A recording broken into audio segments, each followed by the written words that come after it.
If you enjoyed this story, please like, comment, and share this video with your friends. Subscribe and turn on the notification bell so you never miss a powerful story drop. The sound that finally broke me wasn't a shout. It wasn't the slam of a door or the shattering of glass. It was a vibration. A low, insistent hum against the polished surface of our dining room table. My phone, lying face up beside my plate, lighting up with the sterile green logo of my bank. A confirmation. An automatic payment sent and received.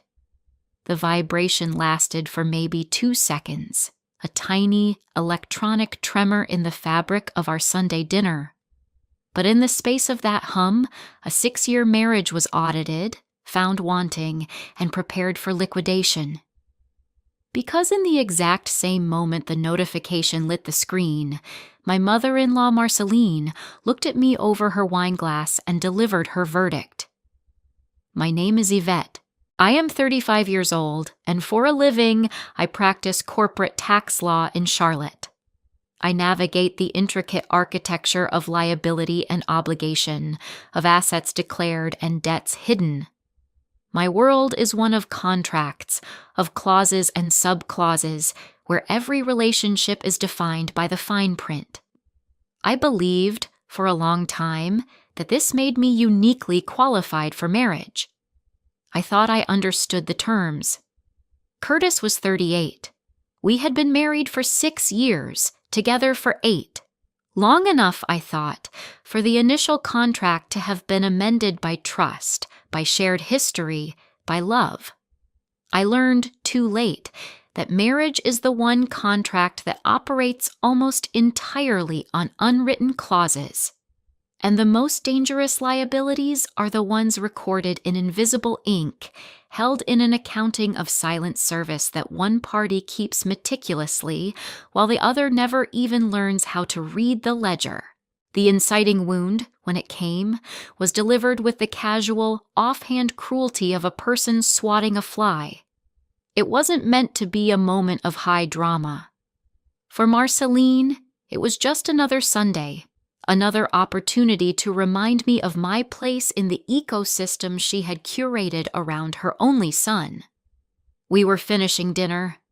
The scent of roasted chicken and rosemary still hung in the air, a domestic perfume I had orchestrated over 5 hours.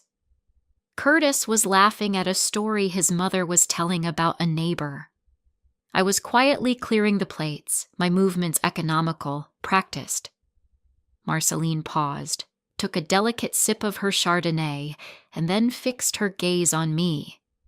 It wasn't a hostile gaze. It was worse. It was evaluative, like a jeweler inspecting a stone for flaws. "You know, Yvette," she said, her voice smooth and pleasant, "you've done very well for yourself." Curtis beamed, misreading the preamble as a compliment. "She's a killer, Ma. Smartest person I know." Marceline's smile didn't waver. It was a thin, perfect curve that never reached her eyes. "Oh, I know.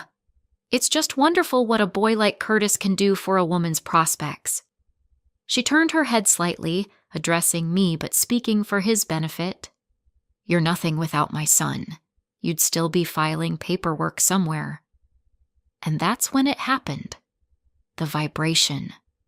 My phone, which I'd set aside, buzzed against the dark wood. The screen illuminated the quiet dining room. A notification from my banking app. "Your automatic payment of $1,850 to Parkview Properties has been sent." Parkview Properties was the management company for Marceline's apartment building. The words hung in the air between us, thick and suffocating. "You're nothing without my son." Curtis, my husband, said nothing. He gave a short, uncomfortable laugh, a little puff of air that was meant to dissipate the tension but only confirmed his complicity. He didn't defend me. He didn't correct her. He didn't look at me. He just reached for the wine bottle to pour his mother another glass, a gesture of placation, of avoidance. A silent agreement. In my world, a contract can be voided by a material breach, a failure so fundamental it undermines the entire agreement. For 6 years, I had been operating under the assumption that our marriage was a partnership. In that single moment, the insult, the vibration, the silence, I saw the real terms and conditions. I wasn't a partner. I was a subsidiary, a wholly owned entity whose assets were on his books, but whose value was never entered into the ledger. And I, the tax attorney, the expert in financial structures, had somehow missed the most blatant tax of all, the one on my dignity. This wasn't a new tax, of course. It had been levied in installments for years. I had just been dutifully paying it, coding it as a miscellaneous expense of love. The archaeology of that disrespect began long before that Sunday dinner.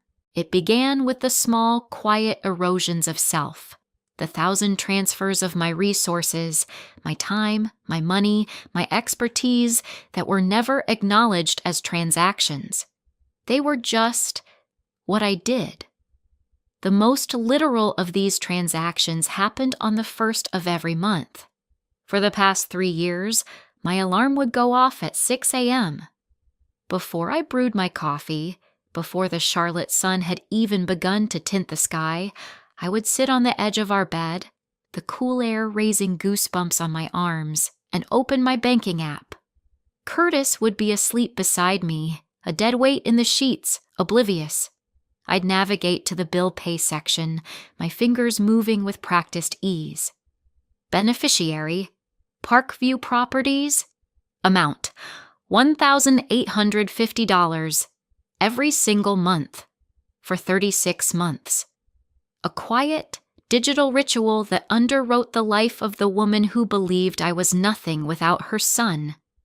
The arrangement had started subtly. 3 years ago, Marceline's landlord had raised her rent. She had called Curtis in a panic, weaving a tale of impending homelessness, of the cruelty of the world to a woman on a fixed income. Curtis had come to me, his brow furrowed with a worry that was genuine but shallow. "I don't know what to do, Eve," he'd said, pacing our living room. "She can't afford this." I, the problem solver, the infrastructure, went to work. I reviewed her finances. I looked at our budget. Curtis's income from his small consulting business was inconsistent. Mine was not. "I can cover it," I said.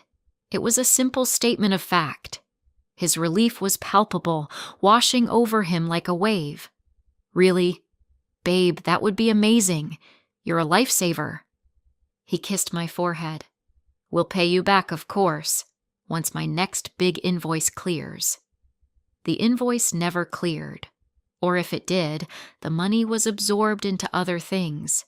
A new set of golf clubs, a weekend trip with his friends, business expenses that never seemed to generate business. I never brought it up. He never brought it up. And Marceline certainly never asked where the money was coming from.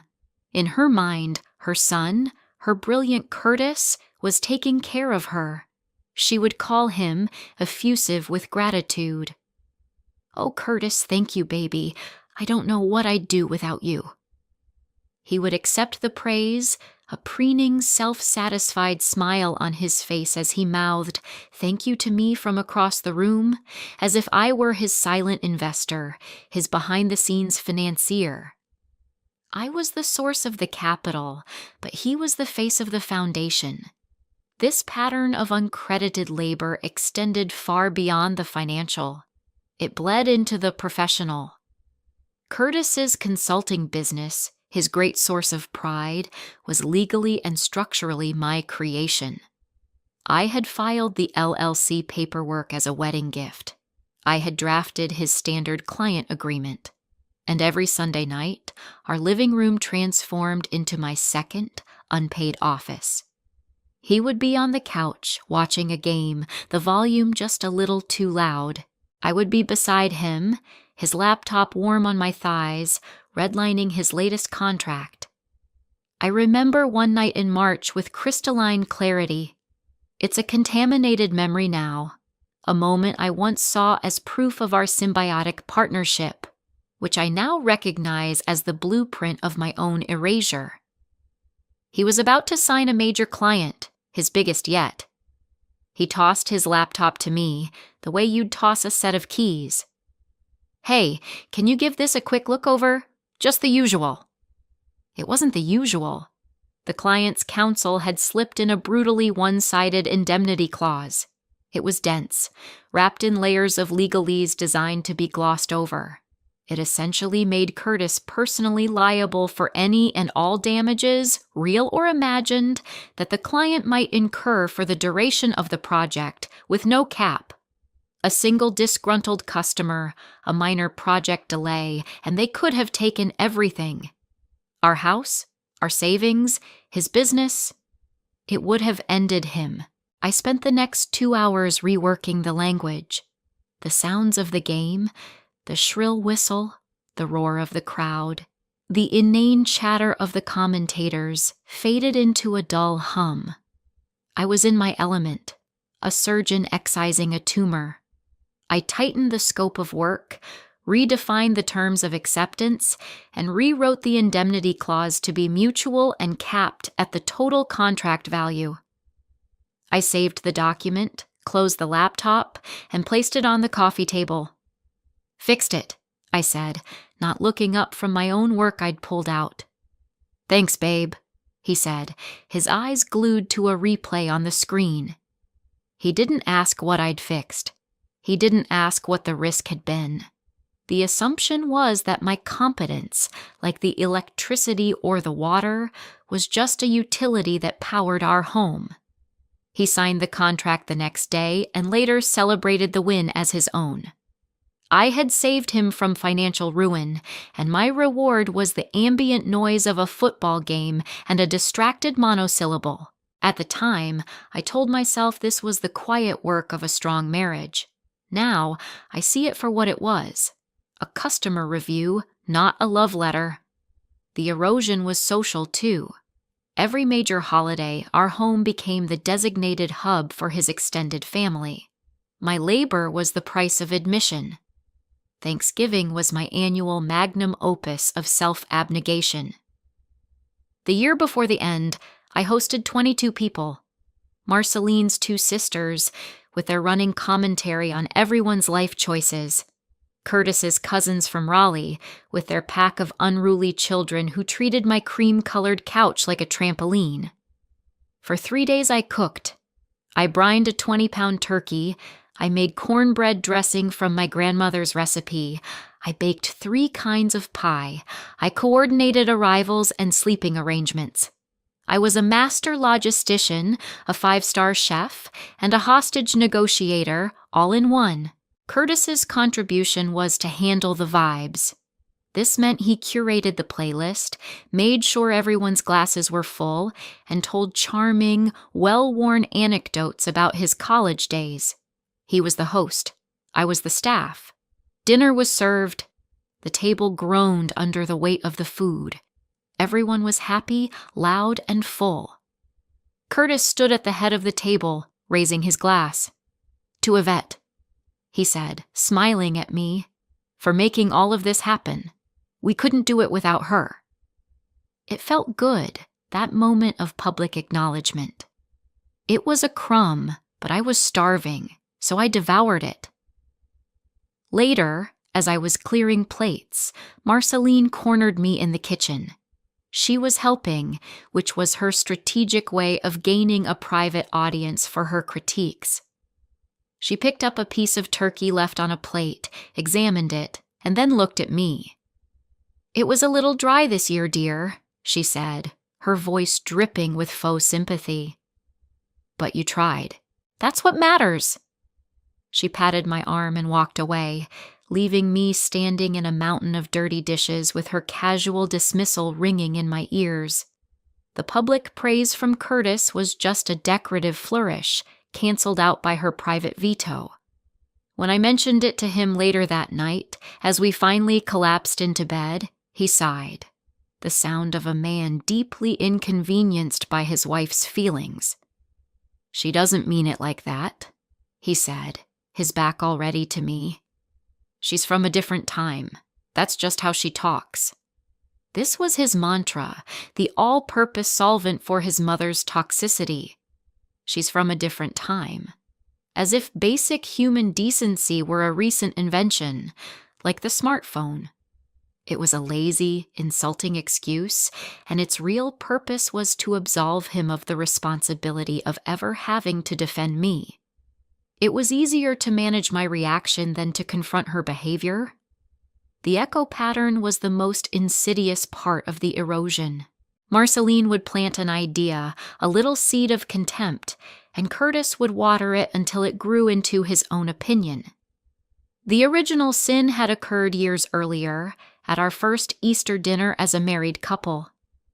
We were at a restaurant, one of those Charlotte institutions with white tablecloths and heavy silverware. Marceline, who had been icily polite all evening, was stirring her coffee.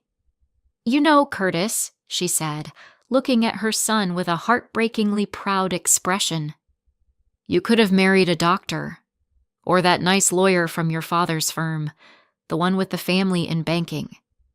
She paused, then glanced at me, a flicker of something unreadable in her eyes. "He chose charity work." She smiled warmly at him. I was a corporate attorney at one of the top firms in the city. The year before, I had made more than double what he had. But in her narrative, my success was irrelevant. His choice to marry me was an act of benevolence, a kind of community service. I waited for Curtis to laugh, to correct her, to say, "Ma, Yvette is the most successful person at this table." He did nothing. He just picked up the basket of rolls and said, "More bread, anyone?" He didn't hear the insult. Or if he did, he chose the path of least resistance. He chose to pass the bread. Over the years, that sentiment echoed. It would reappear in his own words, laundered and repackaged. When I got a promotion, he was proud, but there was an edge to it. "Don't let it go to your head," he'd joke. A joke that wasn't a joke. When we discussed finances, he would get defensive. "You make more, sure," he said once, during a tense conversation about our savings goals. "But it's a partnership. Don't make it weird."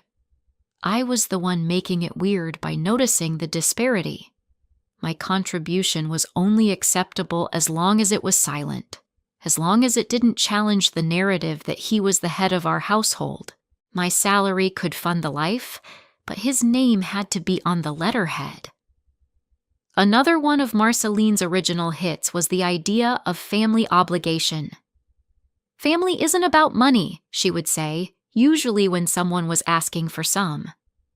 "It's about showing up for each other, no matter the cost." This noble-sounding principle was, in practice, a one-way street. It was our obligation to show up for them. Their obligation was to accept. Curtis absorbed this completely. When I once gently suggested that perhaps Marceline's 2 able-bodied sisters could contribute to her rent, he was horrified. "Eve, you can't be serious. That's Ma. She's family. You can't put a price on that." The irony was so staggering it was almost beautiful. He was telling me not to put a price on the very thing for which I was cutting a check for $1,850 every 30 days.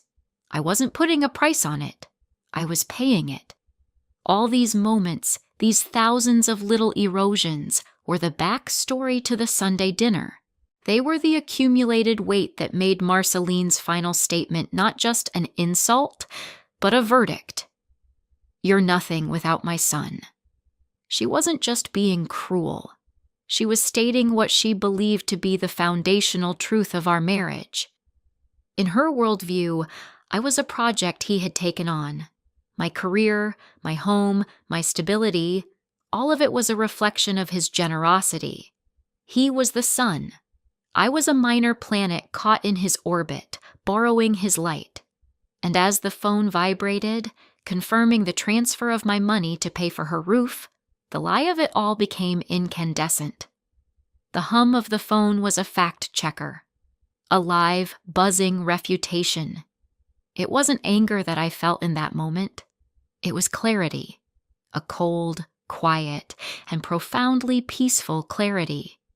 It was the feeling a lawyer gets when the opposing counsel makes a fatal error on the stand, contradicting their own evidence so perfectly that the case is effectively over. The jury might not know it yet, but the verdict is in. Curtis looked from his mother to me, a flicker of panic in his eyes. He saw the stillness on my face and knew it was more dangerous than rage. "She's just... You know how she is, Eve," he stammered, a weak attempt at damage control. I looked at him, really looked at him. I saw the weakness I had relabeled as kindness, the cowardice I had mistaken for a desire for peace. He wasn't a partner who had failed to defend me. He was a man who agreed with the prosecution. I didn't say a word. I simply stood up, picked up my plate, his plate, and his mother's plate, and carried them into the kitchen. I scraped the remnants of the meal I had cooked into the trash. I rinsed the dishes I had bought and placed them in the dishwasher I had paid for. The silence from the dining room was deafening. They were waiting for a scene. For tears, for shouting, for the drama that would allow them to label me as hysterical, as overreacting. I gave them nothing. I walked back into the dining room, picked up my purse and my phone from the table, and looked at my husband. "I'm going for a drive," I said.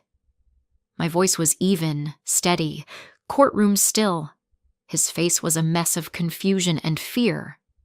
"A drive? Now? Eve, don't be dramatic." That was the word. Dramatic. The final pathetic line of defense for a man who has no defense to offer. Reframe the injury you've witnessed as a performance. I didn't answer him. I walked out of the dining room, through the living room I had furnished, and out the front door of the house I had made a home. I closed the door quietly behind me. The click of the latch was the sound of a contract being voided. The case was closed. The quiet preparation for my new life began the next morning. Monday. I woke up at 6 a.m., same as always. The space beside me in the bed was empty. Curtis had slept on the couch, a silent, cowardly protest. I picked up my phone. I opened the banking app. I navigated to the bill pay section, to the automatic payment scheduled for Parkview Properties, and with a single, satisfying tap, I canceled it. All future payments. It was a small digital act, but it felt momentous. It was the first domino. I went about the rest of the morning with a strange, methodical calm. I made coffee. I showered and got dressed for work.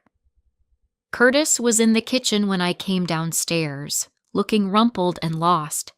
He had the expression of a man who knew he was in trouble but was hoping it would all blow over if he pretended hard enough. "Morning," he mumbled, pouring cereal into a bowl. "Did you sleep okay?" "Fine, thank you," I said, my voice bright and professional.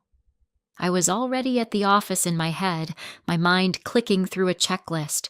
Secure new housing, notify movers, segregate finances, draft separation agreement. My life had become a new case file, and I was the lead attorney. He tried again. "Look, about last night. My mom can be a lot. I'm sorry if she upset you." An apology for my feelings, not for her actions or his inaction. A classic maneuver. I just nodded, sipping my coffee. "I have an early meeting," I said, gathering my briefcase. "I'll probably be late tonight." He looked relieved. Normalcy was returning. The crisis was being averted. He had no idea the crisis was over and the consequences were now simply being executed. At my desk, I didn't open a single work file. I opened a new browser window and typed, "Luxury apartments for rent in Uptown Charlotte." I spent the next 2 hours cross-referencing amenities, floor plans, and availability. By 10 a.m., I had a short list of 3 buildings. I scheduled tours for my lunch break. The feeling was not one of grief or anger. It was one of profound, exhilarating efficiency. For years, my expertise, my ability to organize, to strategize, to execute, had been poured into the vessel of our life together. Now, I was applying that same skill set to my own liberation. It was the most satisfying work I had done in years. I toured the first apartment and knew it was the one. It was on the 24th floor, with a wall of windows overlooking the city. It was clean, empty, and blessedly silent. It was a blank slate. I filled out the application on my phone, sitting in the lobby. My credit score was pristine. My income was more than sufficient. I was approved in 15 minutes. I signed the lease electronically before my 1 o'clock conference call. I would get the keys on Wednesday. I scheduled the movers for Friday at 10 a.m. The next few days passed in a state of surreal dramatic irony. I was a spy in my own life. I went home each evening and played the part of Yvette, the wife. I made dinner. I asked Curtis about his day. I watched television with him on the couch. But internally, I was gone. I was mentally packing boxes, visualizing where my furniture would go in the new apartment, running through the script for when I would finally tell him. He, in his oblivious comfort, mistook my calm for forgiveness. He became more affectionate, sensing he was out of the woods. On Tuesday night, he came up behind me while I was washing dishes, wrapping his arms around my waist. He rested his chin on my shoulder, inhaling deeply. "I love our quiet nights," he murmured into my hair. "I'm sorry about Sunday. Let's not let her get between us." I had spent the afternoon on the phone with a moving company, confirming their insurance coverage. I just leaned back into him, a silent, hollow gesture. "Okay, Curtis." On Wednesday, I left work early to pick up my keys. I stood in the empty apartment, the smell of new paint and carpet filling my lungs, and I felt a sense of peace so profound it almost brought me to tears. It was the feeling of a long, exhausting trial finally reaching its conclusion. The most difficult part was packing without him knowing. I did it in stages.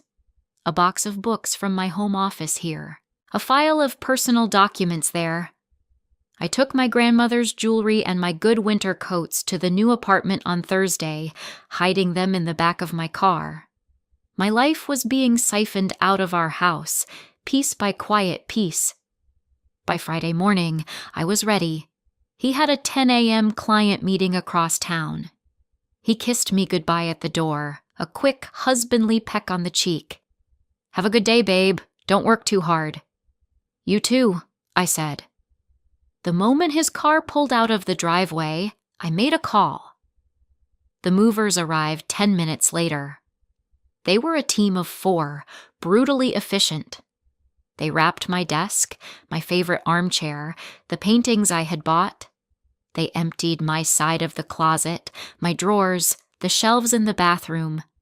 In 2 hours, they had systematically removed every trace of my half of our shared life. The house felt cavernous, echoing with my absence. The last thing I did was walk into the kitchen. I took out a simple manila folder. Inside were 36 pages.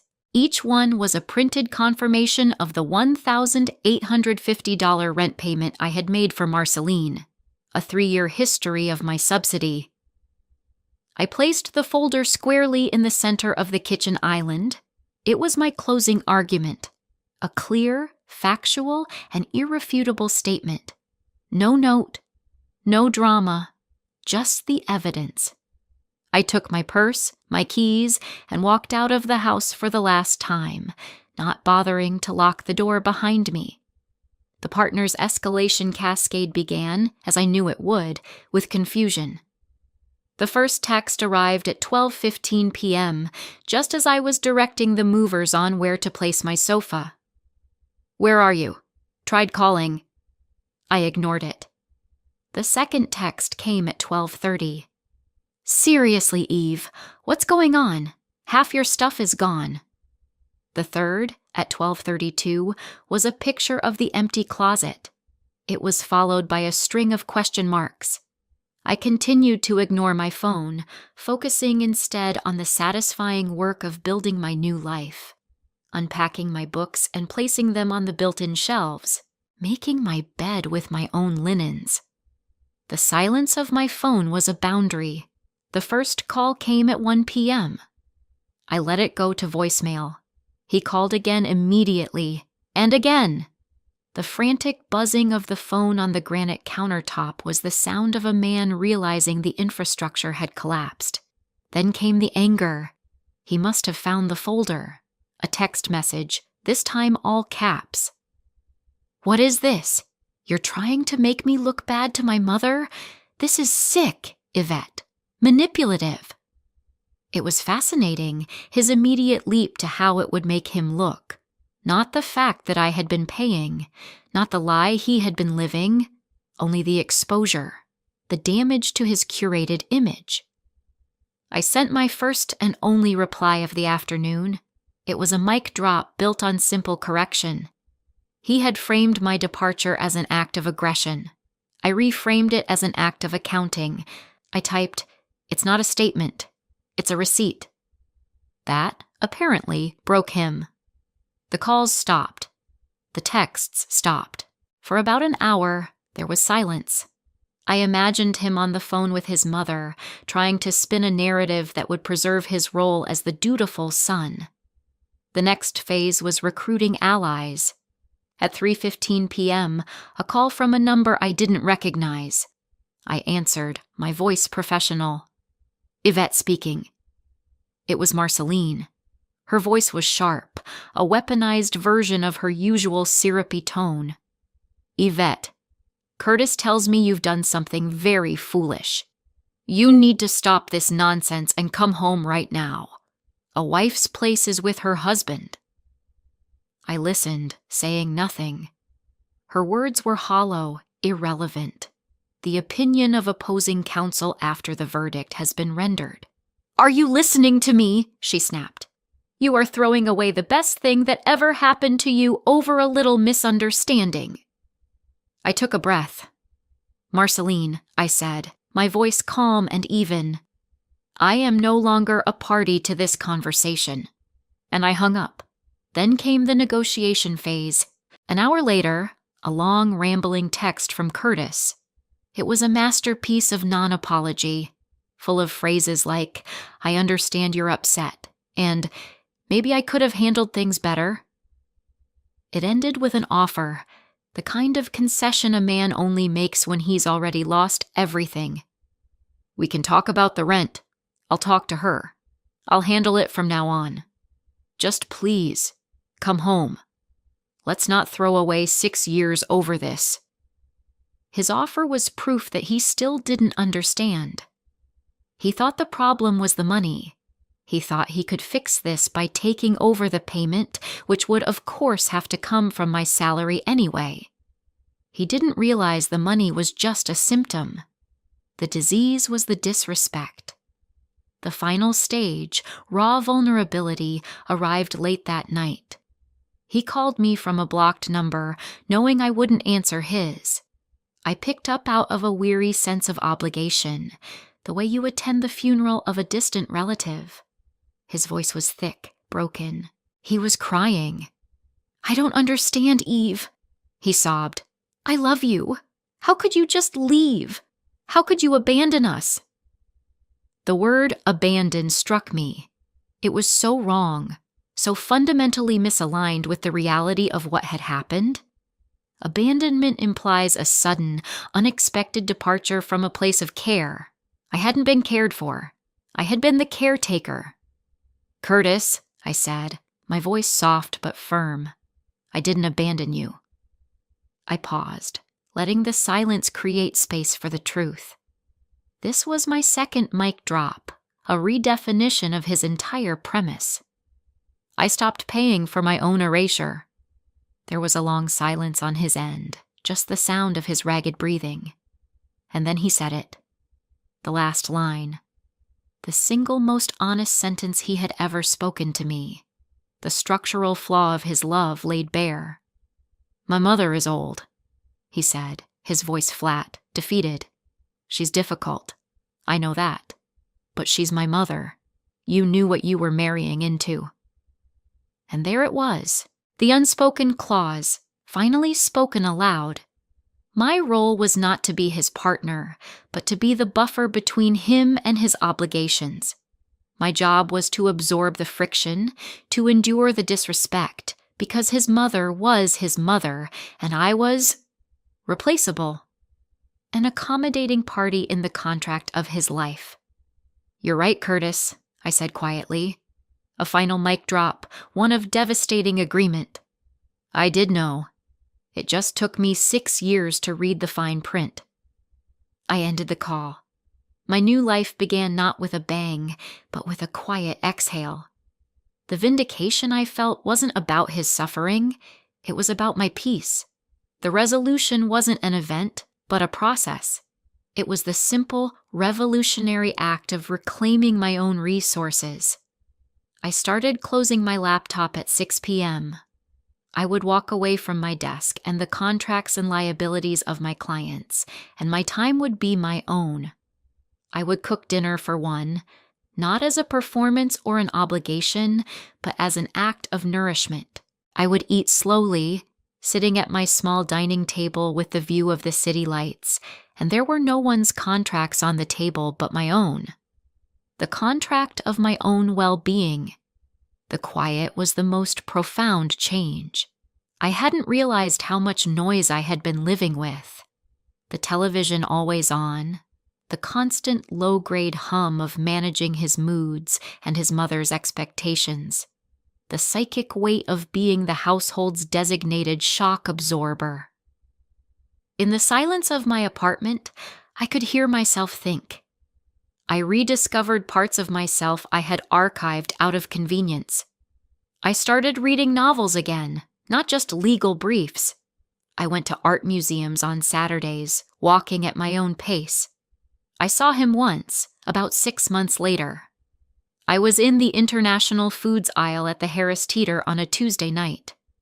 I saw them before they saw me.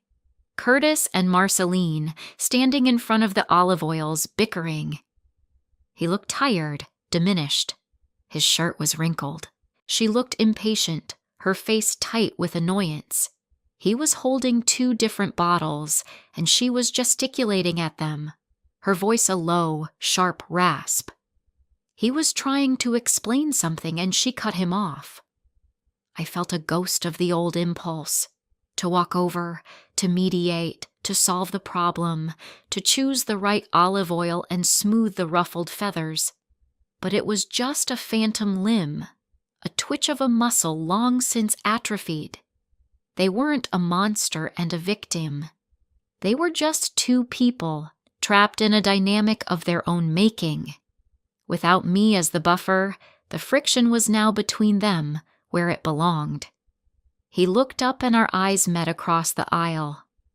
There was a flicker of something in his face, shame, regret, maybe just surprise. I gave him a small, polite nod, the kind you give a former colleague, and I pushed my cart away. I felt no anger, no triumph, just distance.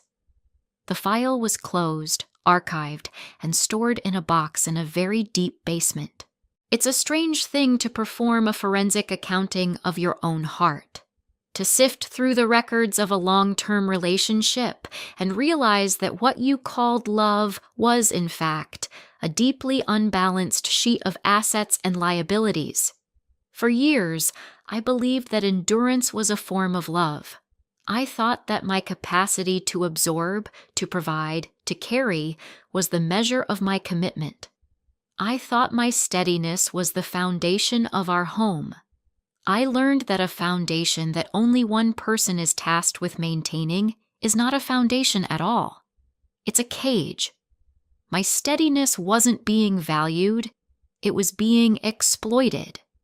My competence was not a gift to the partnership. It was the unpaid, unacknowledged infrastructure that made his comfort possible. The great lie of this kind of arrangement is that it's sustainable. It's not. There is a cost to carrying everything. Your shoulders begin to ache. Your hands begin to shake. You forget the sound of your own voice because you are so busy listening for the needs of others. The departure, when it comes, is not an act of aggression, but an act of survival. It's not about leaving someone. It's about returning to yourself. I learned that the most binding contracts are not the ones written on paper, but the ones we live out day by day, in silent, dutiful service.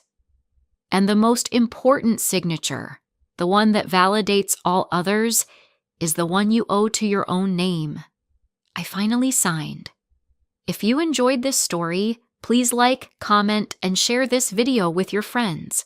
Subscribe and turn on the notification bell so you never miss a powerful story drop.